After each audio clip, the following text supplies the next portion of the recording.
video kali ini Mbak Gadget mau bahas Huawei Nova 9. Bagus nggak sih kameranya kalau dibandingkan sama iPhone 13 Pro Max, gimana hasilnya? Dan di harga 7,5 juta, apakah Huawei Nova 9 ini pilihan terbaik? Dari desainnya, Nova 9 ini bawa experience flagship, bodinya super slim, ringan, serta punya desain back body dan layar yang melengkung. Bentuk kamera utamanya juga unik. Kamera utamanya ini ada di lingkaran atas dan 3 kamera sekundari ada di lingkaran bawah bersama dengan LED flash. Penempatan dan ukuran logo Nova di back bodinya ini pas. Desain warnanya juga kelihatan mewah dan finishing AG matte glassnya anti fingerprint. Experience flagship juga kerasa banget di displaynya. Desain waterfall screen kelihatan super fancy. Di layarnya ada in-display fingerprint dan always on display dengan pilihan animasi yang keren. Layarnya OLED berukuran 6,7 inch dengan 1 billion color display. Selain display yang jernih, experience scroll timeline, galeri, dan menu jadi smooth karena refresh rate layar 120Hz. Touch sampling rate-nya 300Hz dan akurasi warna tinggi dengan DCI P3 Wide Color Gamut. Buat dipakai nonton YouTube, Netflix, atau main game, displaynya jernih banget. Cuma sayangnya, speakernya masih menggunakan single speaker yang ada di bagian bawah dan audio jack sudah dihilangkan.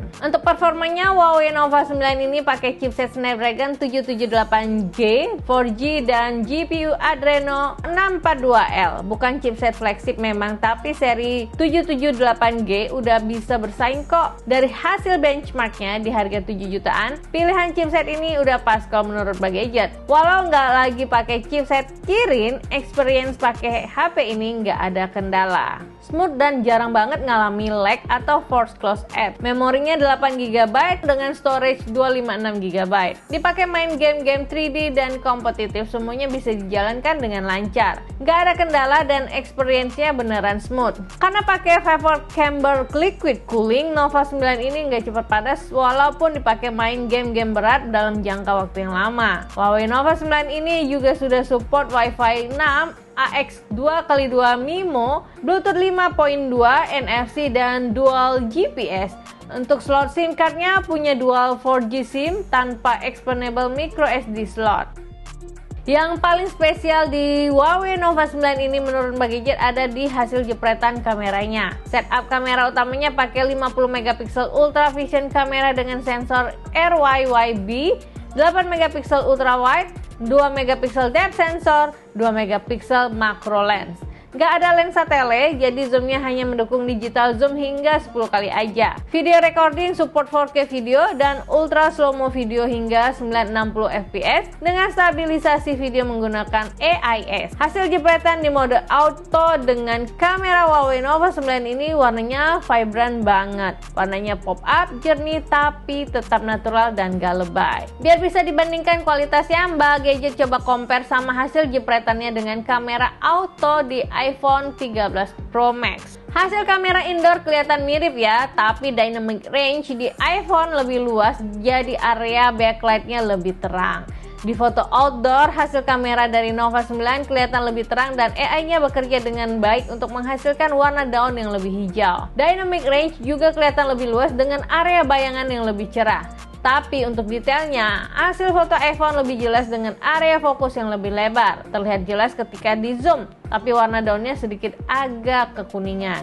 Untuk foto dengan kamera ultra wide, AI dari Huawei Nova 9 juga bisa bekerja dengan baik memberikan sentuhan warna hijau yang natural. Tapi di iPhone, area capture lebih luas dan detail objek terlihat lebih detail saat di zoom. Begitu juga saat dilakukan 2 kali dan 10 kali zoom. Karena di Huawei Nova 9 ini nggak punya lensa tele, hasil kamera iPhone jauh lebih detail. Tapi di mode makro, Huawei Nova 9 ini bisa bersaing loh. Hasilnya dengan foto jarak dekat menggunakan mode auto di kamera iPhone. Detail dan warnanya sama-sama bagus. Dari overall quality-nya, meski memang masih kalah dari sisi detail, Mbak Gadget puas sama hasil kamera dari Huawei Nova 9. Hasil foto low light jempolan meski tanpa night mode. Perekaman videonya juga stabil walau menggunakan AIS. Foto dengan mode bokeh hasilnya juga nggak mengecewakan. Separasi background blur cukup rapi dan natural. Di depan, kamera selfie-nya 32 megapiksel dengan dukungan video 4K dan slow-mo hingga 240 fps. Buat selfie-selfie, vlogging, atau bikin video buat TikTok atau Reels, kamera depannya ini juga bisa diandelin banget. Satu hal yang jadi keunggulan di Huawei Nova 9 ini adalah kapasitas dan daya tahan baterainya. Walau bodinya super slim, kapasitas baterainya cukup besar yaitu 4300 mAh. Dites dengan PC Mark Work 3.0 baterai life, Huawei Nova 9 bisa bertahan hingga 12 jam. Huawei Nova 9 ini juga support 66 watt support charge yang bisa mengisi penuh dayanya cuma dalam waktu 38 menit saja. Terakhir yang kudu alias wajib dibahas adalah Harmony OS yang bisa kita cobain langsung di Huawei Nova 9 ini. Kalau kalian beli Huawei Nova 9 ini nggak pakai Harmony OS, tapi masih pakai MIUI 12. Mungkin untuk region Indonesia belum optimal untuk Harmony OS-nya. Kalau mau langsung coba Harmony OS, kita bisa upgrade dengan cara mengubah region ke Hong Kong. Dan pilih icon hati ini dan pilih tanda panah atas untuk update OS MIUI 12 ke Harmony OS. Nah, begitu selesai download dan install update, Huawei Nova 9 ini akan restart dan langsung berganti ke Harmony OS. Sepintas emang nggak ada beda yang signifikan ya, tapi jelas sih Harmony OS ini lebih smooth.